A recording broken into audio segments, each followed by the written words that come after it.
தினமலர் நாளிதழ் சார்பில் DPL junior T20 cricket போட்டி கோவையில் கோலாகலமாக துவங்கியது. தினமலர் நாளிதழின் ஒரு பகுதியான அக்கம் பக்கம் வழங்கும் தினமலர் பிரீமியர் லீக் என்றழைக்கப்படும் DPL ஜூனியர் T20 கிரிக்கெட் போட்டி கோவை திருச்சி சாலையில் உள்ள கார்மல் கார்டன் பள்ளி மைதானத்தில் ஞாயிற்றுக்கிழமை காலை துவங்கியது.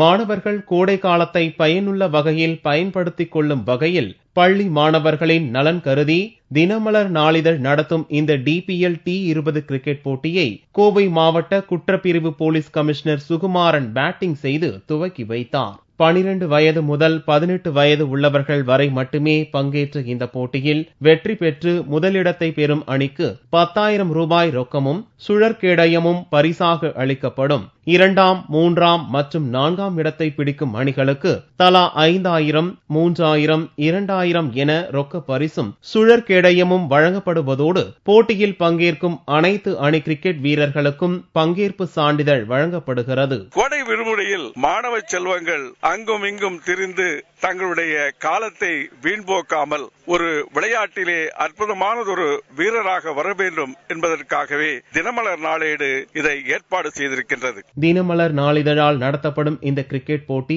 தங்களை ஊக்குவிக்கும் விதமாக இருப்பதோடு கிரிக்கெட்டில் திறமைகளை நிரூபித்து அடுத்த இடத்திற்கு கொண்டு செல்ல அடித்தளமாக இருக்கும் என்றும் இப்போட்டியில் கலந்து கொண்ட வீரர்கள் தெரிவித்தனர். ஸ்டூடெண்ட்ஸ்க்கு இது என்கரேஜிங்கா இருக்கு. அடுத்த லெவலுக்கு போறதுக்கு இது ரொம்ப யூஸ்ஃபுல்லா இருக்கும். இப்போட்டியின் இறுதிச் சுற்று மே மாதம் 5ஆம் தேதி நடக்கிறது.